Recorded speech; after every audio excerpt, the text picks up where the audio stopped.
जम्मू कश्मीर में भारतीय जनता पार्टी की सरकार बनने जा रही है। भारतीय जनता पार्टी के प्रमुख रणनीतिकार अमित शाह 2 दिन के जम्मू कश्मीर के दौरे पर हैं और इस अवसर पर उन्होंने भारतीय जनता पार्टी का मैनिफेस्टो प्रस्तुत किया है, जिसमें उन्होंने युवाओं से लेकर महिलाओं, किसानों को लेकर जो योजनाएं प्रस्तुत की हैं, जो लोग लाभान्वित वादे किए हैं, यदि वो जम्मू कश्मीर के एक एक घर तक पहुंचा दिए जाएं, तो निश्चित है कि जम्मू कश्मीर में भारतीय जनता पार्टी की सरकार बनाने से कोई नहीं रोक सकता, क्योंकि वो वादे इतने अच्छे किए गए हैं।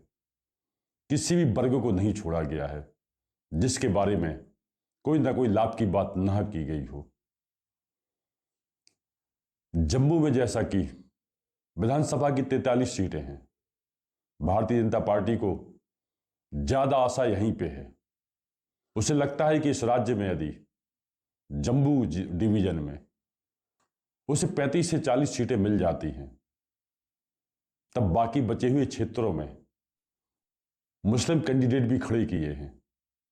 यदि इनमें से 10-12 प्रत्याशी भी उसके जीतते हैं, तो जम्मू कश्मीर में पहली बार होगा जब भारतीय जनता पार्टी की सरकार बनेगी। वैसे भारतीय जनता पार्टी का ये बहुत पुराना ख्वाब है कि जम्मू कश्मीर में उसकी सरकार हो और खास तौर से हिंदू मुख्यमंत्री बने। हालांकि हिंदू या किसी मुस्लिम को मुख्यमंत्री बनाने को लेकर भारतीय जनता पार्टी कंप्रोमाइज भी कर सकती है। मूल उद्देश्य तो उसका रहेगा कि जम्मू कश्मीर में उसकी सरकार बन जाए। आरएसएस से राम माधव को इसलिए जम्मू कश्मीर का प्रभार दिया गया है क्योंकि राम माधव लगभग सभी से गोटियां फिट करने में माहिर माने जाते हैं। भाजपा की रणनीति है कि विधानसभा चुनाव के परिणाम आने के बाद यदि वो राज्य की सबसे बड़ी पार्टी बनती है और बहुमत के लिए यदि उसे थोड़ी बहुत सीटों की जरूरत भी पड़ सकती है, तब राम माधव का योगदान उसके काम आएगा और पहली बार उस राज्य में भाजपा की सरकार बनेगी। यदि ऐसा किन्हीं कारणों से नहीं हुआ, माना कि किसी और की सरकार बनी, उस परिस्थिति में भी 5 अगस्त 2019 को जब केंद्र की सरकार ने जम्मू कश्मीर से अनुच्छेद 370 और 35A की समाप्ति की घोषणा की थी, तभी राज्य को यूनियन टेरिटरी में बदल दिया था और अभी जुलाई में राज्यपाल को और ज्यादा अधिकार दे दिए। यानी उसकी सरकार नहीं भी बनती है, तब भी जम्मू कश्मीर के राज्यपाल को जो अधिकार प्राप्त होंगे, जाहिर है राज्यपाल केंद्र के सारे पर चलेंगे। वैसे तो जम्मू कश्मीर का चुनाव, जिस पर इस देश की नहीं सारे संसार की निगाहें हैं, चुनाव की घोषणा होते ही जिस तरीके से वहां की पार्टियों ने, वहां के राजनीतिक दलों ने चुनाव का स्वागत किया था, उससे भारतीय जनता पार्टी की आशाएं आसमान छूने लगी थी।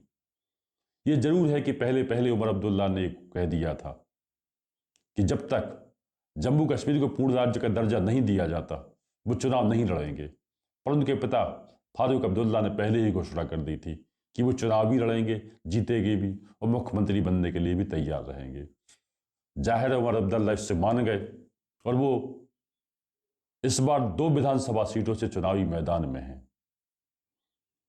2 सीटों का चयन इसलिए भी किया गया है क्योंकि वो लोकसभा चुनाव में बारामूला संसदीय सीट से चुनाव हार गए थे और उनको चुनाव हराने वाले भी राशिद इंजीनियर तिहाड़ जेल में बंद हैं।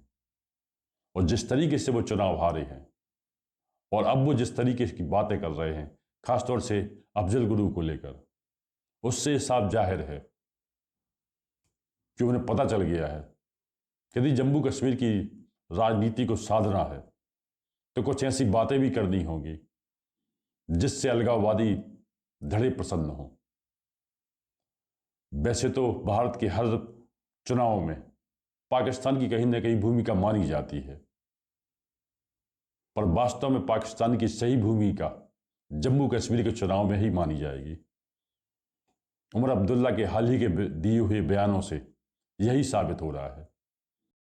दूसरी ओर ये पहला राज्य है जहां भारतीय जनता पार्टी ने चुनाव के पहले ही जाने पर जाति जनगणना कराने की बात कर दी है। यानी ये देश में अपने तरीके का एक ऐसा राज्य है जहां आरक्षण, संविधान, जाति जनगणना, दलित, ओबीसी की बात करने वाले राहुल गांधी ये बातें इस राज्य में नहीं कर सकते,